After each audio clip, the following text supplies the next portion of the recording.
Good morning students, welcome you on my self Nikita Porwal. And जैसा कि previous video जो थी हमारी, उसमें हम किसके बारे में बात कर रहे थे, जब प्रकाश होता है हमारा, उसकी द्वैत प्रकृति के बारे में बात कर रहे थे। अब उसी के बेसिस पर हमको कुछ और कॉन्सेप्ट पढ़ने हैं, हम इसको स्टार्ट करते हैं। सबसे पहला जो दिया हुआ हमको प्लांक का क्वांटम सिद्धांत, किसके बेसिस पर है, पर ये कणीय प्रकृति के बेसिस पर। हमारा जो प्रकाश होता है वो दो प्रकार का होता है, एक कणीय प्रकृति होती है और एक क्या होती है, तरंग प्रकृति होती है। तो कणीय प्रकृति के बेसिस पर प्लांक ने एक कॉन्सेप्ट दिया था, क्या बोला, मैक्सवेल द्वारा प्रतिपादित विकिरण का विद्युत चुम्बकीय सिद्धांत, प्रकाश या ऊष्मा ऊर्जा का तरंग के रूप में सतत उत्सर्जन होता है। यानी क्या बोला गया है, जो प्रकाश होता है यहाँ तो उसमें ऊर्जा के तरंग के रूप में क्या होता है, उसका सतत क्या होता है, उत्सर्जन हो रहा होता है। परंतु यह सिद्धांत प्रकाश द्वारा प्रदर्शित कुछ तत्व, जैसे हमने देखा था कि वो क्या होता है, मैक्सवेल का जो सिद्धांत था वो कुछ कुछ केसेस में क्या हो रहा है, लागू नहीं हो रहा था कि प्रकाश के जो तरंग के रूप में चल रहा है, पर वो कुछ केस में क्या हो रहा है, ड्रॉबैक दे रहा था। कैसे, जैसे कृष्ण का उत्सर्जन की बात करें, प्रकाश विद्युत प्रभाव की बात करें, ठोसों के ताप के फलन के बात करें, तो इन सब पे क्या हो रहा था, वो लागू नहीं हो रहा था। इसीलिए प्लांक ने क्या किया, उपयुक्त सभी तथ्यों को स्पष्ट करने के लिए मैक्स प्लांक ने 1900 में प्लांक का क्वांटम सिद्धांत प्रस्तुत किया। क्या करा इन्होंने, 1900 में अपना सिद्धांत प्रस्तुत किया। इसके अनुसार क्या था, ऊर्जा लगातार तरंगों के रूप में ना होकर ऊर्जा छोटे छोटे पैकेट या बंडल के रूप में होती है, जिसे क्वांटा कहते हैं। जैसा कि हमने अभी तक पढ़ रहे थे कि ऊर्जा क्या है, मैक्सवेल का कहना था कि ऊर्जा तरंगों के रूप में जाती है, पर प्लांक ने क्या कहा कि नहीं, ऊर्जा जो है तरंगों के रूप में नहीं है, जबकि क्या है, छोटे छोटे पैकेट और बंडलों के रूप में है, जिसे क्या कह सकते हैं हम, क्वांटा कह सकते हैं। तथा प्रकाश ऊर्जा के लिए क्वांटा फोटोन भी कहलाते हैं। तथा जो प्रकाश ऊर्जा होती है, अगर उनके लिए बोलना है तो हम इस क्वांटा, जो क्वांटा है उसको फोटोन का नाम भी दे सकते हैं। सेकेंड दे रखा है कि ऊर्जा की न्यूनतम मात्रा जो उत्सर्जित या अवशोषित होती है उसे क्वांटा कहते हैं, क्वांटम कहते हैं। साथ ही अगर कोई जो प्रकाश ऊर्जा में अगर हम ऊर्जा अवशोषित या उत्सर्जित कर रहे हैं तो उसे हम क्या कहेंगे, क्वांटम कहेंगे। प्रत्येक क्वांटम की ऊर्जा विकिरण की आवृत्ति के समानुपाती होती है, तथा जो प्रत्येक क्वांटम में यानी अवशोषित या उत्सर्जित की गई ऊर्जा जो होगी वो विकिरण के समानुपाती होगी।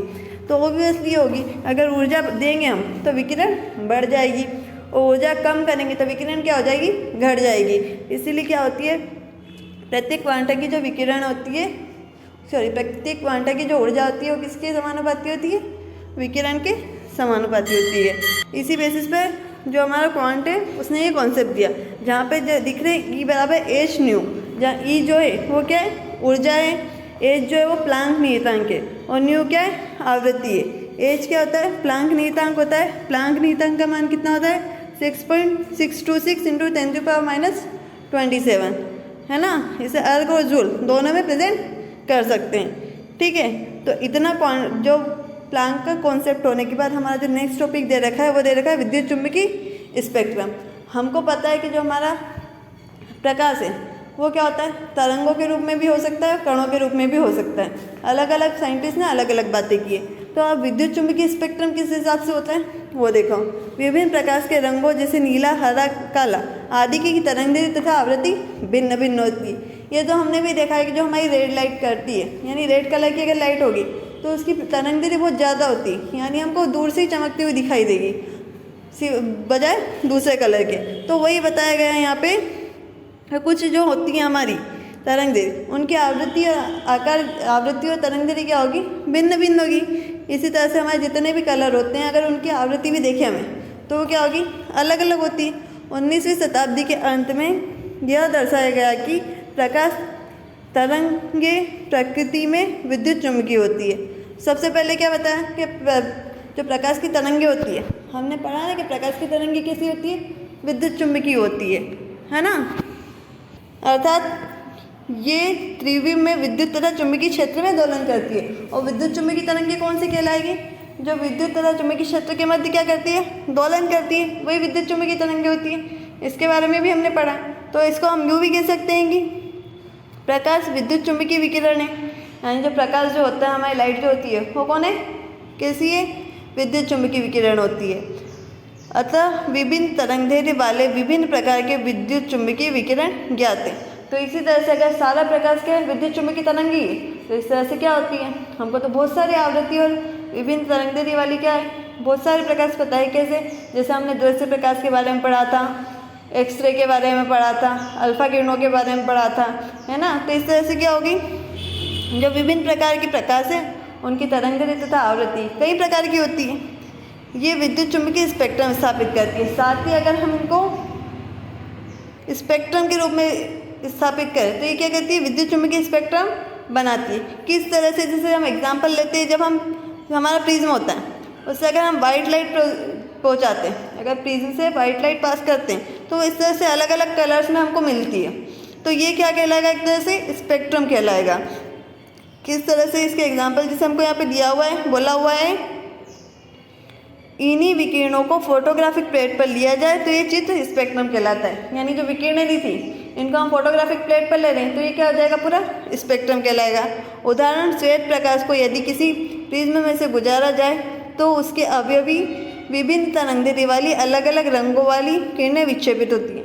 देखा हमने, हम इसी तरह से प्रिज्म में से इसको गुजार रहे हैं तो इस तरह से हमको क्या अलग अलग कलर वाली विकिरणें मिल रही है ना, विकिरणें विक्षेपित हो जाती है। यदि प्रिज्म के इस ओर कोई पर्दा या फोटोग्राफिक प्लेट लगा दी जाए तो प्रकाश के 7 रंग की पट्टिकाएं के रूप में आ जाता है, यह प्रकाश का स्पेक्ट्रम कहलाता है। वही है कि अगर हम किसी वाइट पर्दा लगा रहे हैं तो हमको 7 कलर जो होते हैं प्रिज्म में से निकलते हुए दिखाई देंगे, तो वो क्या कहलाता है, स्पेक्ट्रम कहलाता है। इसमें प्रकाश की 7 रंगों की पट्टिकाएं सतत तथा लगातार होती है, और जो ये पट्टिकाएं होगी इसमें से निकलने वाला प्रकाश होगा इस तरह से 7 एक क्या होगी, एक पूरी लाइन में ही दिखेगी, और ये क्या होगी, लगातार होगी। यानी कि जितनी वाइट लाइट आप प्रोड्यूस करते जाओगे उतनी हमको क्या मिलती जाएगी, ये किरणें मिलती जाएगी अलग अलग कलर की, और ये पूरा क्या कहलाएगा, एक तरह से स्पेक्ट्रम कहलाएगा। इन्हीं प्रकार की 7 रंगों की पट्टिकाएं सतत तथा लगातार होती है। इनमें एक रंग की पट्टिकाएं दूसरे रंग की पट्टिकाओं पर आंशिक रूप से समाहित होगी, और वैसे पूरा एक क्लियर प्रकाश तो दिखे नहीं गा, कहीं ना कहीं एक पट्टिका खत्म हो रही होगी दूसरी वहीं से चल रही होगी, तो आंशिक रूप से एक दूसरे में समाहित दिखाई देगी। अर्थात यह ज्ञात करना मुश्किल होता है कि कौन सा रंग कब शुरू हुआ है और कौन सा रंग कहाँ समाप्त हुआ है। इस प्रकार के स्पेक्ट्रम को सतत स्पेक्ट्रम कहते हैं। अब ये जैसे यहाँ पे हमको तो यहाँ पे क्लियर बताया गया है कि ये ऑरेंज सबसे ऊपर वायलेट लाइन मिल रही है, फिर इंडिगो, फिर ब्लू है, बट ये क्या होती है, कुछ स्पेक्ट्रम इस तरह से होती है कि पहली जहाँ ख़त्म हो रही है वहीं से दूसरी से शुरू हो रही है, तो इसमें ये नहीं पता कर पाएंगे हम कि पहली स्पेक्ट्रम कहाँ ख़त्म हो रही है और दूसरी स्पेक्ट्रम कहाँ चालू हुई। तो ये जो एग्जाम्पल है कौन से स्पेक्ट्रम का एग्जाम्पल है, सतत स्पेक्ट्रम का एग्जाम्पल है। तो इस तरह से हमको ये क्लियर हुआ कि जो हमारा प्रकाश जो होता है वो कैसा नेचर का होता है, विद्युत चुम्बकीय नेचर का होता है, और जो विद्युत चुम्बकीय नेचर होता है तो इस तरह से क्या होता है, सभी प्रकाश की जो आवृत्ति और तरंगदैर्घ्य होती है वो क्या होती है, अलग अलग होती है। इस किस तरह से समझ में आया हमको, क्योंकि स्पेक्ट्रम में क्या होती है, अलग अलग कलर दे रही होती है ना, यानी इनकी आवृत्ति क्या होती है, अलग अलग दिखाई देती है। ठीक है, अब नेक्स्ट टॉपिक पढ़ें। वो नेक्स्ट टॉपिक जो है हमारा वो है हाइड्रोजन स्पेक्ट्रम। जैसा कि हमको पता है यहाँ पे क्या दिया हुआ है हमको कि हाइड्रोजन जो होता है वो हर तत्वों में क्या होता है, सबसे सरलतम होता है। वो तो हमको पता ही कि हाइड्रोजन परमाणु जो होता है सबसे सरलतम परमाणु होता है। क्यों? क्योंकि उसमें क्या होता है, एक ही इलेक्ट्रॉन पाया जाता है और एक ही प्रोटॉन पाया जाता है ना, जिसमें केवल एक ही इलेक्ट्रॉन पाया जाता है। यह इलेक्ट्रॉन एक प्रोटॉन के नाभिक के चारों ओर चक्कर लगाता है, एक इलेक्ट्रॉन एक प्रोटॉन होता है, तो इसका जो परमाणु होगा वो एक तरह से बहुत सरल होगा। ये यहाँ पे क्या हो जाएगा, सेंटर पार्ट जो होगा वो हो जाएगा हमारा एटम का सेंटर पार्ट यानी न्यूक्लियस यानी प्रोटॉन, और इसके चारों ओर क्या हो जाएगा, एक इलेक्ट्रॉन क्या लगा है, सिर्फ चक्कर लगा रहा है, तो इसका जो एटॉमिक स्ट्रक्चर होगा वो तो काफ़ी क्या होगा, ईजी होगा। यानी हाइड्रोजन परमाणु का परमाणु स्पेक्ट्रम होता है वो काफ़ी सरल होता है, दिख ही रहा है हमको, एक ही प्रोटॉन और एक इलेक्ट्रॉन होते हैं। इसका अध्ययन सर्वप्रथम बामर ने किया था। इसका अध्ययन किसने किया था, सर्वप्रथम बामर ने किया था। यद्यपि इस परमाणु में एक इलेक्ट्रॉन होता है परंतु फिर भी इसमें स्पेक्ट्रम में अनेक रेखाएं पाई जाती है। क्या होता है, इस परमाणु में क्या होता है, इलेक्ट्रॉन एक ही होता है, पर फिर भी इसमें क्या होती है, अलग अलग तरंगदैर्घ्य पाई जा रही है। अलग अलग रेखाओं का मतलब अलग अलग तरंगदैर्घ्य पाई जा रही है। इसका तात्पर्य है कि इलेक्ट्रॉन ऊर्जा पाकर विभिन्न ऊर्जा स्तरों पर जा सकता है। इन रेखाओं का अध्ययन सर्वप्रथम कई वैज्ञानिकों ने किया है। सभी परिणामों में यह निष्कर्ष निकलता है कि ये रेखाएं ऊर्जा स्तरों का संक्रमण से उत्पन्न होती है। यानी क्या बात कर रहे हैं यहाँ पर कि होता तो इसमें एक ही इलेक्ट्रॉन है ना, और उसमें कक्षक भी क्या होगा, एक ही होगा। यानी क्या कहा जा रहा है यहाँ पर कि इस तरह से कोई हमारा क्या ये कोई है हमारा क्या है, यहाँ पर ये परमाणु है, ठीक है। परमाणु का क्या है, स्पेक्ट्रम है। और इसमें क्या है, ये इलेक्ट्रॉन जो है यहाँ पर क्या कर रहा है, चक्कर लगा रहा है। ये रहा इलेक्ट्रॉन और ये क्या कर रहा है, हमारा चक्कर लगा रहा है यहाँ पर, ठीक है। तो ये कह रहा है कि यहाँ पर ये क्या करे, ऊर्जा पाकर ये क्या हो रहा है, यहाँ तो ऊर्जा पाकर ये दूर भी जा सकता है, ऊर्जा उत्सर्जित करके ये क्या हो सकता है, पास भी आ रहा है। और यही ऊर्जा जो उत्सर्जित हो रही है वही क्या कहलाएगी, इसकी अलग अलग तरंग दैर्ध्य हमको दे रही है। इससे यह निष्कर्ष निकलता है और इससे हमको ये पता चल रहा है कि जो हमारे ऊर्जा स्तर होती है उसमें संक्रमण होता है। संक्रमण यानी कई बार इलेक्ट्रॉन ऊर्जा उत्सर्जित भी कर रहा है और कई बार इलेक्ट्रॉन ऊर्जा अवशोषित भी कर रहा है। इस वजह से वो निम्न ऊर्जा स्तर से उच्च ऊर्जा स्तर की हो जा रहा है और उच्च ऊर्जा स्तर से निम्न ऊर्जा स्तर की हो जा रहा है, जिस वजह से हमको इस तरह से अलग अलग क्या मिल रही है, रेखाएं प्राप्त हो रही है। ये रेखाएं ये बता रही है कि इलेक्ट्रॉन जो है निम्न ऊर्जा स्तर से कई बार उच्च ऊर्जा स्तर में और उच्च ऊर्जा स्तर से कई बार निम्न ऊर्जा स्तर में आ रहा है। हाइड्रोजन के स्पेक्ट्रम में कुल मिलाकर 5 प्रकार की श्रेणियाँ होती हैं जो विभिन्न प्रकार के क्षेत्रों में प्राप्त होती है। यानी कि ये देखो, जो हाइड्रोजन स्पेक्ट्रम है उसमें सिर्फ एक ही इलेक्ट्रॉन पाया जा रहा है, तो भी उसमें इस तरह से अलग अलग तरंग दैर्ध्य मिल रही है। और इस वजह से हमको क्या है, अलग अलग 5 श्रेणियाँ मिल रही है। वो 5 श्रेणियाँ कौन कौन सी होती है, लाइमर श्रृंखला, बामर श्रृंखला, पास्टन श्रृंखला, ब्रैकेट श्रृंखला और कुंड श्रृंखला। यानी सिर्फ हाइड्रोजन स्पेक्ट्रम में कितनी श्रृंखला पाई जाती है, 5 श्रृंखला पाई जाती है। इसके आगे ये दिया हुआ है हमको कि प्रत्येक रेखा में कुल कुछ गुण समान होते हैं। इन श्रृंखलाओं में से सर्वप्रथम श्रृंखला की खोज हुई। सबसे पहले किसकी श्रृंखला की खोज हुई थी, बामन श्रृंखला की खोज हुई थी। सन 1885 में बामन ने अपनी श्रृंखला में आने वाली रेखाओं के तरंग दैर्ध्य को निम्न समीकरण द्वारा प्रदर्शित किया। यानी क्या है, बामन ने ये बताया कि जो हाइड्रोजन होता है उसमें इलेक्ट्रॉन क्या होता है, कई बार ऊर्जा उत्सर्जित कर रहा है, कई बार ऊर्जा अवशोषित कर रहा है। तो इसकी जो तरंग दैर्ध्य है उसको हम इस तरह से निकाल सकते हैं, लैम्बडा बराबर के इंटू एन स्क्वायर अपॉन में एन स्क्वायर प्लस 4। इससे क्या कर सकते हैं, हम किसी भी जो हमारा इलेक्ट्रॉन है उसकी तरंग दैर्ध्य ज्ञात कर सकते हैं। यहाँ पे जो के है वो क्या है, हमारा एक स्थिरांक है, जबकि एन क्या होता है, नंबर है, यानी 0 1 2 3 4। सॉरी 0 तो होगा नहीं, क्योंकि हमारा जो अणु है उसमें कहीं ना कहीं क्या होगा, वो हमारा जो परमाणु है उसमें क्या होगा, कहीं ना कहीं क्या होगी, ये इलेक्ट्रॉन उसके आसपास चक्कर लगा रहा है, तो उसकी कक्षा एक तो होगी सही। तो ये क्या आंसर है, 3 4 5 6 7 या 1 2 3 4 5 6 7 हो सकता है। बामन ने उपयुक्त सूत्र से अपनी श्रृंखला में विभिन्न रेखाओं की तरंग दैर्ध्य ज्ञात की और इसी सूत्र के हेल्प करके इन्होंने क्या करी, अलग अलग तरंग दैर्ध्य प्राप्त की। जैसा कि आपको ये नीचे दिख रहा है, जैसे अल्फा लेकर उन्होंने n बराबर 3 रखकर उनको दूसरी तरंग दैर्ध्य मिली, फिर n बराबर 4 रखा तो दूसरी तरंग दैर्ध्य मिली। इस तरह से ये पता चला कि इलेक्ट्रॉन जब नाभिक के यानी कि उसके प्रोटॉन के चारों ओर चक्कर लगा रहा होता है तब कई बार वो ऊर्जा उत्सर्जित भी करता है और कई बार ऊर्जा अवशोषित भी करता है। इतना हो गया क्लियर। नेक्स्ट हमको इतना सारी चीज़ें हम किस लिए पढ़ रहे थे, सिर्फ बोर के मॉडल के बारे में, तो हम अब पढ़ेंगे बोर के मॉडल के बारे में कि एग्जैक्टली इतना सारा जो कैलकुलेशन करने के बाद, इतने सारे प्रयोग करने के बाद बोर ने अपने परमाणु मॉडल दिया किस आधार पर। तो बोहर का परमाणु मॉडल क्या था, रदरफोर्ड के परमाणु मॉडल की कमियों को दूर करने के लिए नील्स बोहर ने सन 1913 में प्लांक के क्वांटम सिद्धांत के आधार पर एक मॉडल प्रस्तुत किया तथा निम्न परिकल्पनाएं दी। किसके बेसिस पर किया, नील्स बोहर ने। रदरफोर्ड ने क्या बोला था कि जो हमारा परमाणु होता है, जो परमाणु मॉडल है वो किस तरह का है कि उसका सेंटर पार्ट जो है वो नाभिक है और उसका अधिकांश भाग खाली है। इस तरह से उसने बताया था।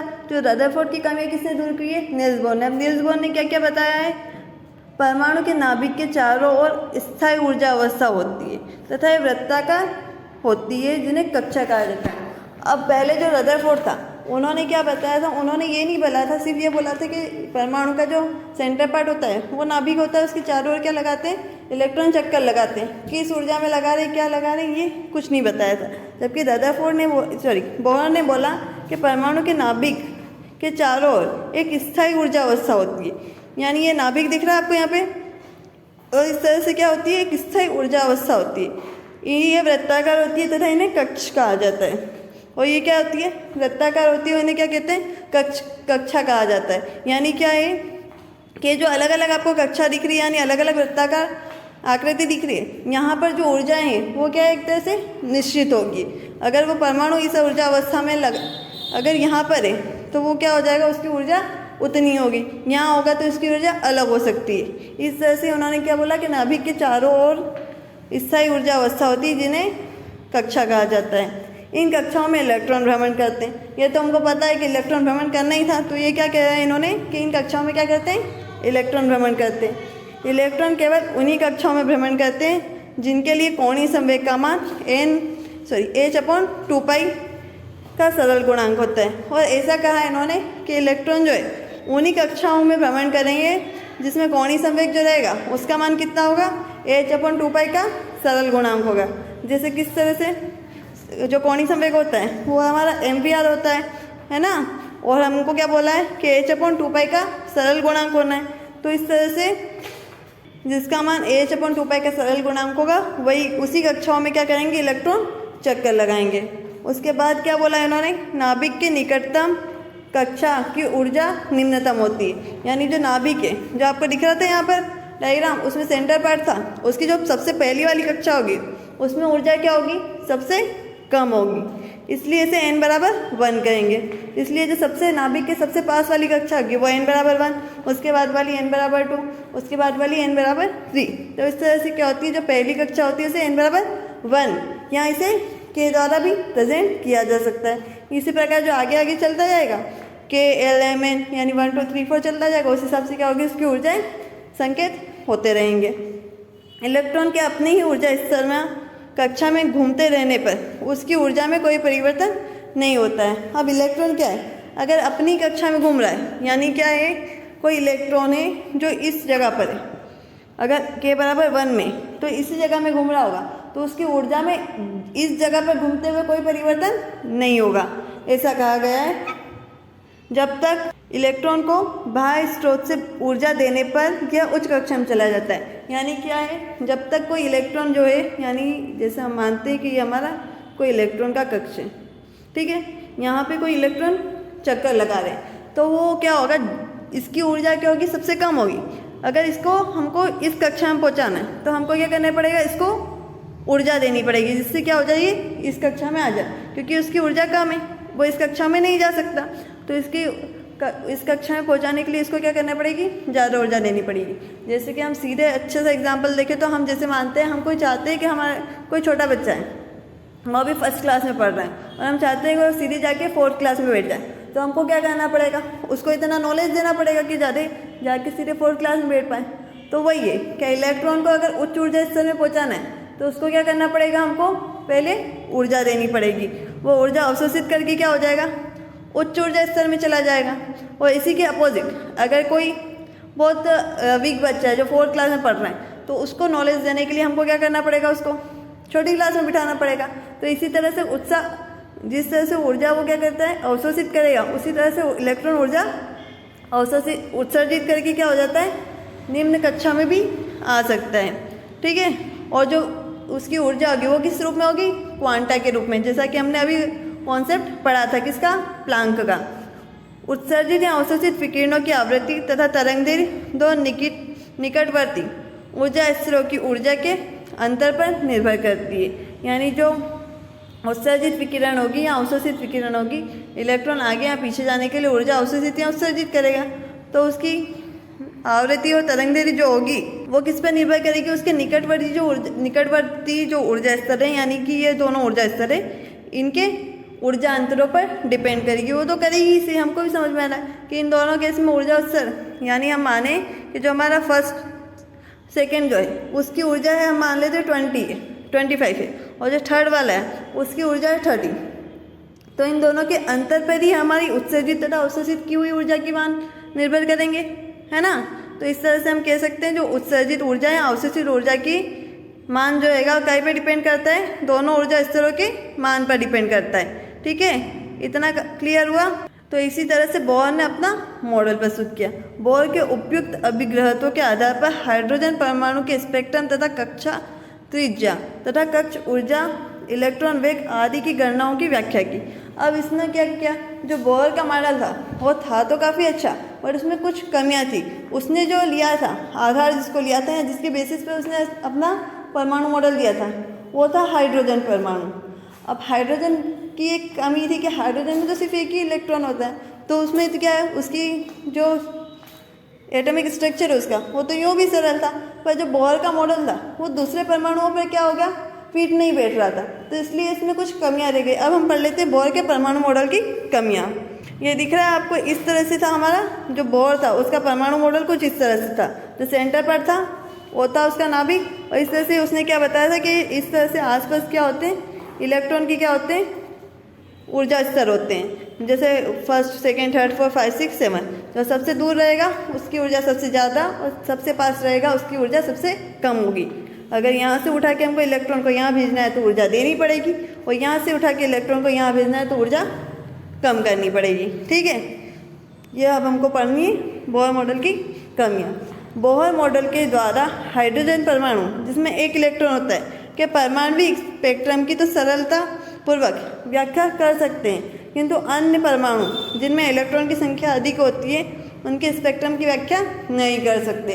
बस यही दिक्कत रहेगी। अब बोहर ने सिर्फ किसके लिए, सिर्फ और सिर्फ हाइड्रोजन परमाणु के लिए उसने कितनी श्रृंखलाएं बता दी, जहाँ हमने पढ़ी थी ना लाइन्स, वो कितनी थी, 500 उसी के लिए थी। और इतनी सारी सिर्फ एक ही इलेक्ट्रॉन होने पर इतनी सारी रेखाएं होंगी, तो फिर दूसरे जो इलेक्ट्रॉन्स है यानी दूसरे जो एटम्स है वो तो काफ़ी बड़े हैं, तो उनके लिए श्रृंखला काफ़ी हो जाएगी।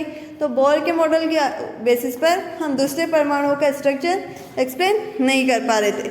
सबसे पहली ड्रॉबैक तो इनका ये रहा। अत्यंत दक्षता वाले सूक्ष्मदर्शी पर देखने पर यह ज्ञात होता है कि परमाणु स्पेक्ट्रम की कुछ मोटी रेखाएं वस्तुतः कई महीन रेखाओं से बनी होती है। बोहर के सिद्धांत द्वारा स्पेक्ट्रम की रेखाओं की सूक्ष्म संरचना की व्याख्या नहीं की गई। अब बोहर ने क्या बोला कि जब हम क्या करते हैं, जो हमारी रेखाएं होती है, कौन सी रेखाएं, जिससे मिलकर परमाणु स्पेक्ट्रम बना होता है, वो उसने क्या बोला कि सिर्फ एक ही रेखाओं के बारे में बात करें। पर ऐसा देखा गया सूक्ष्मदर्शी से कि जो एक ही रेखाएं वो भी कहीं कहीं छोटी छोटी रेखाओं से मिलकर बनी होती है, जिस वजह से क्या हो गया, बोहर का सिद्धांत इस वजह से भी फेल हो गया, क्योंकि सूक्ष्म रेखाओं के बारे में तो उन्होंने कोई बात ही नहीं करी, सीधे सी बताई थी कि मेन ये तरंगदैर्घ्य होती है।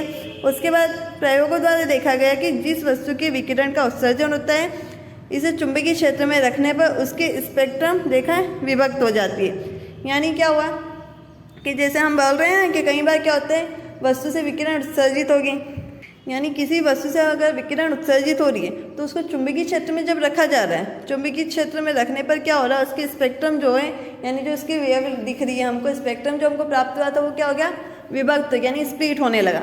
तो इस वजह से क्या हो गया, इसके बारे में बात की थी क्या बोहर ने, कि हम अगर चुंबकीय क्षेत्र में किसी वस्तु को रख देंगे तो यानी उसका क्या हो जाएगा, जो इलेक्ट्रॉन स्पेक्ट्रम होगा वो क्या हो जाएगा, कम या ज़्यादा होगा। इस बारे में भी बोहर ने बात नहीं की। ऊर्जा, त्रिज्या तथा वेग वाले व्यंजक केवल एक इलेक्ट्रॉनिक परमाणु या आयनों पर ही गणना के योग्य, यानी जो उन्होंने एक संबंध भी दिया था ऊर्जा, त्रिज्या तथा वेग का, वो भी किसके लिए था, सिर्फ एक परमाणु या आयनों वाले, यानी सिर्फ हाइड्रोजन के लिए उपयुक्त है, बाकी के लिए हम उसको यूज़ कर ही नहीं पा रहे थे। विभिन्न कक्षाओं में इलेक्ट्रॉन वितरण की व्याख्या नहीं कर पाना, उन्होंने ये तो बोला कि अलग अलग कक्षाओं में इलेक्ट्रॉन रहेंगे, पर अलग अलग कक्षाओं में कितने कितने इलेक्ट्रॉन रहेंगे इसके बारे में बात नहीं की। विद्युत क्षेत्र में स्पेक्ट्रम रेखाएं जीवन प्रभाव की भांति विभाजित होती है, यह स्टोक प्रभाव कहलाता है। जैसे क्या हो रहा था, चुंबकीय क्षेत्र में क्या हो रही थी, स्प्लिट हो रहा था यानी विघटन हो रहा था ना, ऐसे ही विद्युत क्षेत्र में भी विघटन हो रहा था, और उसके बारे में भी क्या होला, बोहर ने इस बारे में बात ही नहीं की, विघटन के बारे में तो बात भी नहीं की, नहीं चुंबकीय क्षेत्र के नहीं विद्युत क्षेत्र के। विद्युत क्षेत्र में स्पेक्ट्रम रेखाएं ये हो गया, तो इसी तरह से ये क्या हो गई, बोहर का परमाणु मॉडल भी इसी वजह से कमी रह गई, और इसी वजह से क्या हो गया, परमाणु मॉडल भी फेल हो गया। इन्होंने काफ़ी कोशिश की थी कि रदरफोर्ड के जो मॉडल था उसके बेसिस पर उसने कई प्रकार के प्रयोग करके उसको सुधारने की कोशिश की, पर ये क्या हो गया, पॉसिबल नहीं हो सका, इसलिए बोहर का मॉडल भी क्या हो गया, फेल हो गया। अब जो हमको नेक्स्ट टॉपिक पढ़ना है वो अब हम पढ़ेंगे नेक्स्ट वीडियो में। Okay, thank you.